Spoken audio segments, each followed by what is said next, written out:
Amin'ny fifaliana indray ry havana no iarabanantsika mpianakavo finoana na tratra izao andro anio izao. Ande andreny mofinaina lay tenin'Andriamanitra sakafo ny nofo, sakafo ny fanahy. Omen'Andriamanitra atsika indray amin'ity andro anio ity ka melon'izany ande iombona mivavaka isika. Andriamanitra rainay masina sy tsara indrindro, endreny fifalianay noho ny aminao Andriamanitra lay mamindra fo sy miantra, lay Andriamanitra mitsinjo anay eny alavitra eny, lay Andriamanitra mandray anay amin'ny fotoana rehetra ary mizara ny teny tsara, lay sakafo ny fiainanay, lay sakafo ny nofo amampanahinay avy eo amin'ny teninao. Koa vangio amin'ny alalan'ny fanainao masina ary izay Tompo, mba hiainanay sy hivelomanay amin'izany teninao izany. Dia amin'ny anaranao Jesosy Kristy Tompo mahavonjy, no anaovanay sy angatahanay izany vavaka izany. Amen. Mofinaina ho antsika indray ry havako amin'ity androany ity, hitantsika eo amin'ny filazany tsara nosoratan'ny Matio, toko 5, ny 520 sy ny 420 ihany. Vakinary amin'ny anaran'i Jesosy Kristy Tompon'ny teny manao hoe: mihavana faingana amin'izay manana ady aminao, raha mbola miara-dia aminy ianao, fandrao ilay manana ady aminao hanolotra anao amin'ny mpitsara, ary ny mpitsara kosa hanolotra anao amin'ny mpamatotra, ka atao an-tranomaizina ianao. Lazaiko aminao marina tokoa, tsy ho afaka ao mihitsy ianao, ambara-pandonao ny vary ray venty farany indrindra. Amen. Ray masino, manamasinanay amin'ny fahamarinana, ny teninao no fahamarinana. Amen. Ampitombona mandrakariva ao am-ponareo anery havako ny fahasoavana sy ny fiadanana avy amin'ilay Andriamanitra ray sy Jesosy Kristy lay Tompony finoantsika. Amen. Toriteny izay nataon'i Jesosy Kristy tao an-tendrombohitra, toriteny izay mahasana lafim-piainana sy lafin-javatra maro ho fanatanterahana ny lalàna. No hitantsika ao amin'ny Matio toko 5 hatramin'ny toko 7. Resahanao avokoa ny fampiarana ny lalàna, ara-pivavahana, ara-pinoana, ara-piaramonina ary ara-pitondran-tena. Arak'izany dia asehon'i Jesosy Kristy ny fitondran-tena vaovao izay tokony iainan'ny mpino eo anivon'ny mpiaramonina, ary ny sotoavina lehibe indrindra ao anatin'ireny dia ny fihavanana. Ity mofinainantsika eto ity ary arak'izany dia manome lanja ny fihavanana izay fijery vaovao nomen'i Jesosy Kristy eo amin'ny mpianatra sy izay mpanaradia azy. Andeha ary ho jerentsika ry havako ny momba ny fihavanana. Voalohany, ny fihavanana dia sotoavina ambony noho ny fitsarana. Sotoavina ambony noho ny fitsarana. Eo amin'ny 520 dia hoy ny voalaza hoe: mihavana faingana amin'ilay manana ady aminao, raha mbola miara-dia aminy ianao, fandrao ilay manana ady aminao hanolotra anao amin'ny mpitsara, ary ny mpitsara kosa hanolotra anao amin'ny mpamatotra, ka ataony ao an-tranomaizina ianao. Eto amin'ny ity toriteny ity zany ry havako malala, i Jesosy Kristy dia manolotra fomba piainana vaovao, dia lay fiainana ara-moraly izay tokony hifandraisan'ny mpino, hifandraisan'ny kristianina. Ary eto ary moa dia izay hifandraisana amin'izay manana ady aminao.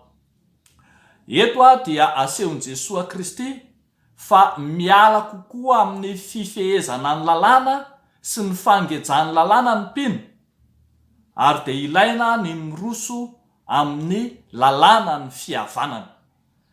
fandresena mezinezina na mihoatra lavitra noho ny resam-pitsarana ny fihavanana izay ambara eto.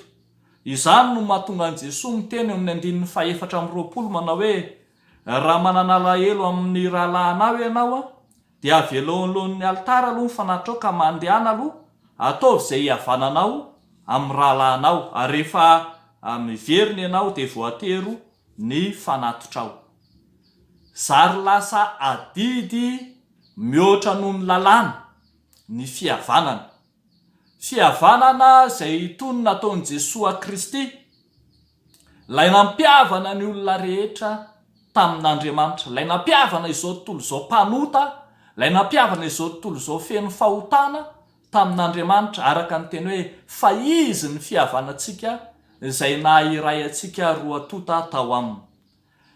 I Jesosy Kristy ilay nanolo tamin'ny alalan'ny fihavanana amin'Andriamanitra ny fitsarana tokony niatra tamin'izao tontolo izao noho ny fahotana. Araka izany, misarika ny saina izay rehetra manana olana ara-pitsarana ity tenin'Andriamanitra ity mba hiverina hijery an'i Jesosy Kristy ilay nampiavana azy tamin'Andriamanitra. Tena ara-tsoratra masina mihitsy araka izany ny fanaovana ny raharaham-pihavanana izay kolotsaina malagasy raha teo. Fanao eo amin'ny olona roa manana disadisa ka izay tsy mety mihavana no mandeha miroso any amin'ny fitsarana. Ry havako malala ao amin'ny tompo, hoy ny ambaran'ny Salamo 4:30, ny 4:40 manao hoe halaviro ny ratsy ka manaova ny soa, mitadiava fihavanana ka arao izany. Zany hoe ny fihavanan'ny mpino dia zavatra lehibe lavitra noho ny amin'izay efa nampihavanan'Andriamanitra azy tamin'ny alalan'i Jesosy Kristy. Alohan'ny izay hitsaran'Andriamanitra antsika amin'ny fotoana farany dia tarihan'izao soratra masina izao isika mba hihavana amin'ny samy mpino, araka ny ambaran'ny soratra masina manao hoe raha azo atao dia ataovy izay hihavananareo amin'ny olona rehetra. Ry havako malala ao amin'ny tompo, ny fitsaran'Andriamanitra dia hisy amin'ny fomba fitsaran'Andriamanitra. Ny fitsaran'ny tany dia misy amin'ny fitsaran'ny tany. Saingy izao ambaran'ny tenin'Andriamanitra fa mety kokoa no mampiatra ny lalam-pihavanana noho ny fitsaran'ny tany, ka izay manaraka ny lalam-pihavanana dia ho moramora aminy niatrika ny fitsaran'Andriamanitra. Fa ny zavatra faharoa ihany koa ry havako malala izay hitantsika eto amin'ity tenin'Andriamanitra ity dia ny hoe ny fihavanana dia soatoavina ambony lavitra noho ny vola. Ny fihavanana dia soatoavina ambony lavitra noho ny vola. Ho mantsy ny voalaza eo amin'ny 2:20 manao hoe lazaiko aminao marina tokoa, tsy ho afaka mihitsy ianao ambara-pandonao ny vary raventy farany indrindra. Ny dikan'izany ry havana dia ny hoe raha tsy mety miroso amin'ny dingan'ny fihavanana izy ny olona manana ady dia voatery hijinja ny vokatry ny fitsarana izy. Io vokatry ny fitsarana io araka izany dia trosa lehibe tsy maintsy efaina, ary raha marina tsy ho voaefa mihitsy satria tsy maintsy tandrovina hatramin'ny atsipiriany sy hatramin'ny madinika indrindra. Raha izany ry havako malala dia izay rehetra nandalo tamin'ny dingan'ny fihavanana dia tsy ho voakasika amin'ity resaka vary raventy ity. Misarika ny saintsika izany ry havako fa mbola hitsarantsika Andriamanitra, koa raha mitsarantsika Andriamanitra dia ho adinina hatramin'izay sitrapony madinika indrindra ny mpino, ary tsy misy afaka manamary-tena eo anatrehany. Fa raha toa kosa ny olona ka nandalo an'ilay dingan'ny fihavanana, indrindra ny fampihavanana efa nataon'i Jesosy Kristy ho an'ny mpanota sy amin'Andriamanitra dia ho mora aminy ny hiatrika ny fitsaran'Andriamanitra.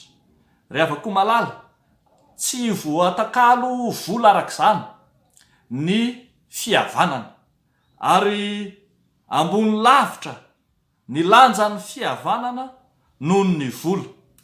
Tena mamaha olana betsaka sy mamaha ny olana rehetra ny fihavanana izay ambaran'ny soratra masina, na io ny fihavanana amin'izay manana ady aminao, na indrindra ny fihavanana amin'Andriamanitra. Amin'izao andro ankehitriny izao dia efa manomboka mivona ny fotom-pisainan'ny olona, na indrindra ho antsika malagasy. Lasa ambetiteny ny fiteny manao hoe tsy misy tsy vitan'ny vola, na ihany koa antsoina hoe ny vola no maharangahy. Ary misy mihitsy aza miteny amin'ny fahasahiana manao hoe ny vola tsy mampiavana. Tozary lasa nialana ilay kolotsaina sy ilay nanabeazana ny malagasy hatramin'izay manao hoe aleo veritsika alakalam-bola toy izay veritsika alakalam-pihavanana. Tozary lasa nifamototra izany ka lasa manao hoe aleo veritsika alakalam-pihavanana toy izay veritsika alakalam-bola. Ny soratra masina riavako dia mitaona antsika sy misarika antsika fa ny fampiasana ny vola amin'ny raharaham-pitsarana dia fanaovana kolikoly. Ho mantsy ny voalaza ohatra any amin'ny Exodosy 7:20, ny 15 manao hoe aza mandray kolikoly fa ny kolikoly mahajamba ny masony mahiratra sy mamadika ny tenin'ny marina.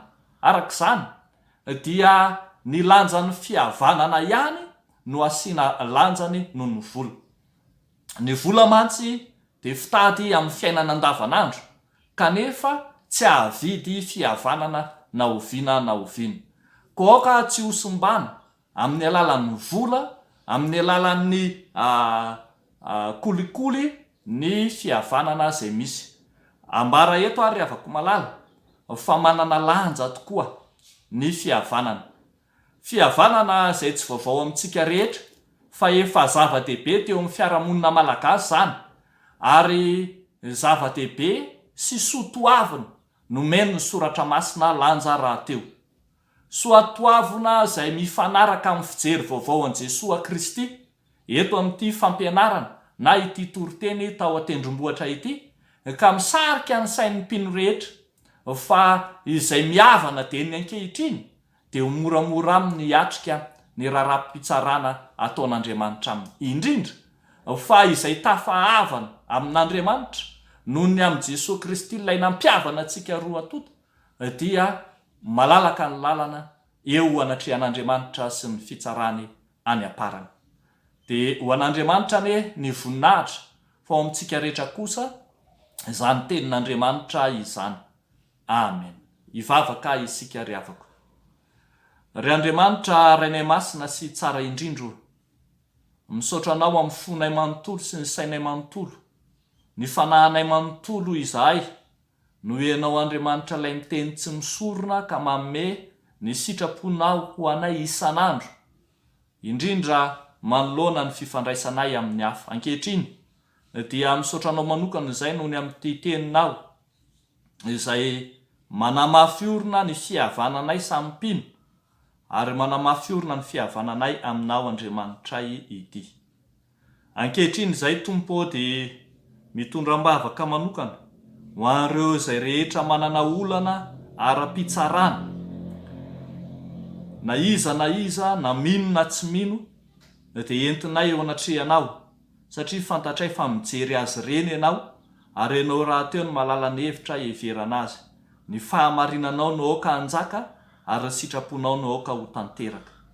Fa mivavaka ihany koa izay Tompo ankehitriny ho an'ny fiangonanao, ho fiangonana mahery amin'ny finoana, ho fiangonana mijoro, tsy ho vohozongozona ny amin'ny hevi-dalon'ny Satana, ny amin'izay fampianaran-diso misarika ny mino hoany amin'ny fahaverezana. Fa mivavaka ihany koa zahay ho an'izay rehetra manana etaeta mila vonjy, ireo zay mandady rariny eo anatrehanao, ireo zay manana olana ka miantoraka aminao zay mpamonjy azo ianteherana. Tompo, mijereka mamalia ny vavaka sandratra ny tsiraray avy, ary entinay ambavaka manokana ireo zay misento sy mitaraina noho ny amin'ny fiainana sy ny adiny fiainana andavanandro, dia ianao Jesosy hijery azy ireny ka ampahery sy ampitraka azy. Fa mivavaka ihany koa zay Tompo ho an'ity firenena ity, amin'izao akatoko ny fankalazana ny fahaleovan-tena-pirenena izao, ho firenena vanona, ho firenena vonona, ho firenena anjakan'ny fandriampahalemana sy ny fiadananao, ka dia ho tanteraka ny hetaheta sy ny fanoren'ny vahoaka malagasy marobe manao hoe sambatra tokoa Madagasikara-nay. Dia amin'ny anaranao Jesosy no anaovanay sy angatanay zany mivavaka izany, fa ho anao midera sy laza ny voninahitra. Amen.